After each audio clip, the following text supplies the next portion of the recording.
Hey guys, I'm Kent and welcome back to my channel. Today I've got a pretty simple install. This is the Maxnus front fender for the CL500 or the SCL500 in the United States.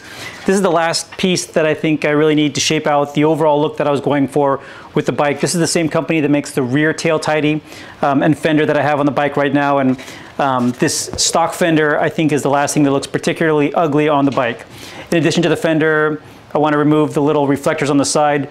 On most bikes, the reflector actually just has some screws you can pull off, but in this case, the reflector is fully integrated into the frame of the front fender, so I need to pull it all off together. Usually changing fenders is a really easy process, but in this case, the bolts are inside the fender facing towards the fork, and there's not enough space between the tire and the bolt to pull it out. I even tried to cut down an Allen key so that I could do it without taking off the wheel, but I gave up and decided it's much easier just to pull off the wheel to pop this on. So again, should be a really simple installation. After this though, I've got a lot of cool things coming. I ordered the wheel set from K-Speed, that spoked wheel set that I think is really going to look cool.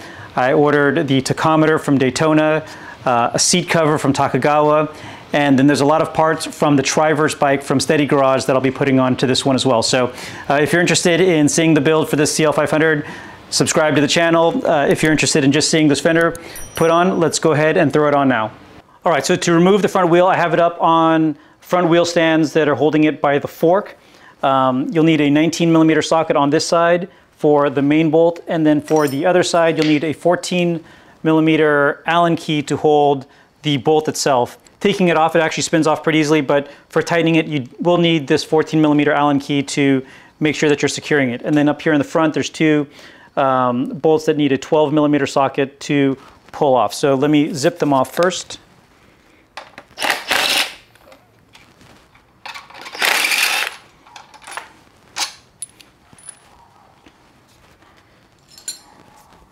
And I've already loosened the front fork while it was on the ground so that I could get leverage. So let me just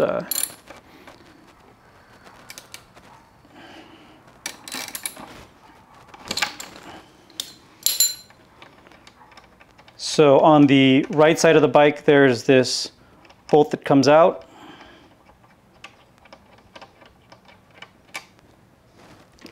And then the axle actually pulls all the way through. I've just got a rod here to kind of tap it to get started. And then pull some weight off of the wheel, kind of wiggle it out. And the wheel is off. There are these two spacers that go inside, make sure you don't lose these. And then here you can see are the 4 Allen bolts that are holding the fender and the bracket that includes the reflectors on. So using a 5mm Allen key, I'm actually just going to attach it to my wrench here.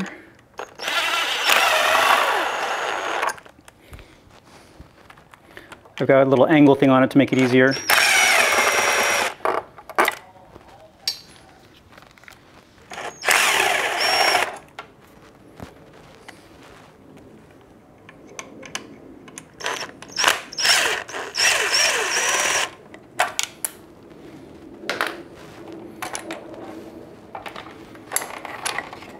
And so here's a closer look at what I meant. There's this bracket that's inside the fender that holds the reflectors, and it's connected. You can't pull, I mean, you can unbolt the reflector, but the bracket would still be hanging out. And then this is the stock fender itself.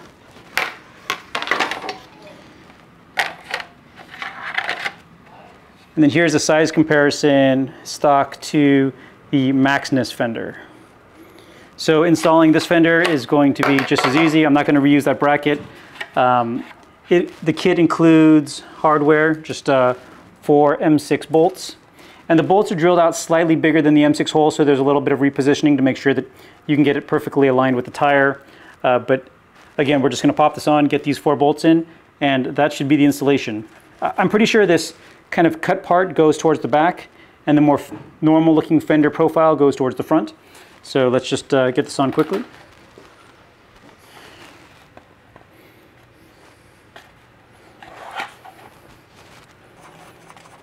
Make sure you incorporate this bracket. This is the bracket that holds the brake line as well as the ABS sensor line. It just goes in between the fender and the fork leg here.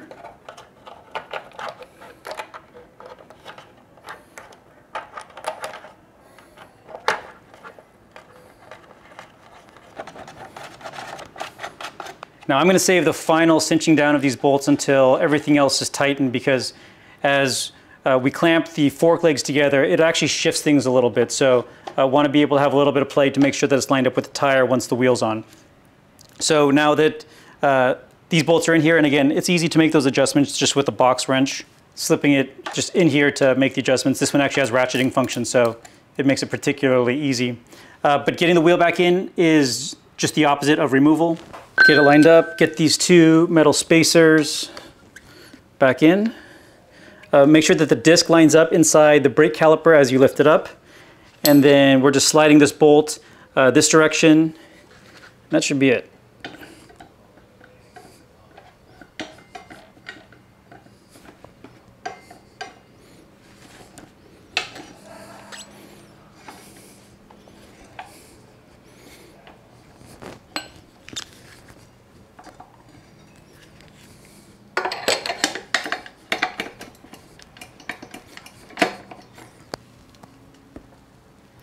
Got a rubber mallet somewhere. Here we go. If I can find the bolt.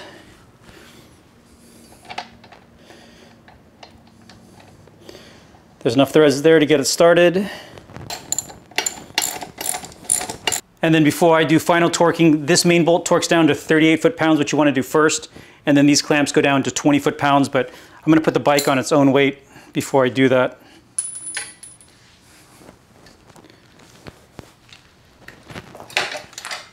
Have the torque wrench set to 38 foot-pounds. Again, using the 14mm Allen on the other side to hold the overall bolt from spinning.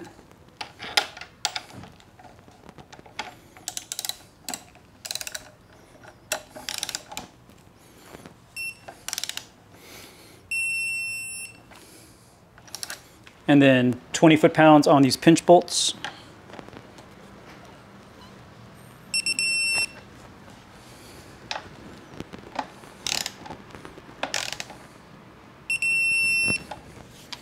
And that's it. All right, so here's the final product. I think it's a really good looking Fender. I do like how that back profile is pretty much horizontal with the ground, and then how short the overall fender is. I do need to go and tighten up those 4 bolts, so you can see a little bit of unevenness there, but again, since there's some play, there's some movement that I can make adjustments before I cinch that down. Also looks much cleaner without those reflectors. Anyway, I think it looks great. Okay, so as expected, a very easy install. That was probably 15 minutes. That included moving the camera around for the different angles.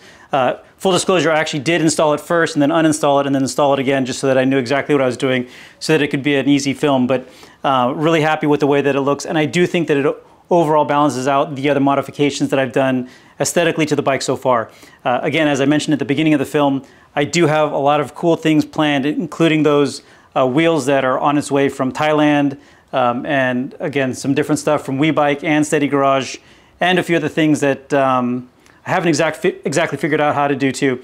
From a paint scheme perspective, I am thinking about trying to go with the green and brown. The seat cover that I got from Takagawa is like a diamond stitch brown color, and then doing brown grips.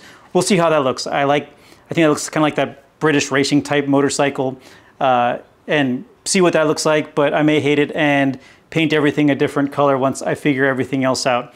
I am also thinking about tinkering with the suspension. Gears Racing makes both front and rear suspension for this bike. Not that I dislike the suspension at all. For the type of riding that I'm doing on it, just cruising around, it's extremely comfortable. So that's much lower on my list. Same with brakes. Steady Garage does offer a Brembo brake kit or bracket so that you can run a Brembo brake, and I could put on the Brembo master cylinder like I've done on some other bikes. But for the type of riding that I'm doing on this bike, just cruising around, having a good time, that's probably overkill. So for now, I'm going to focus on the aesthetics. Again, I'm already at a point where I'm really pleased, and I'm loving riding this bike. I already have about 250 miles on it. This will probably be the fastest that I've gotten to that 600-mile break-in period for the first oil change of any bike that I've owned so far. I did 150 miles this weekend.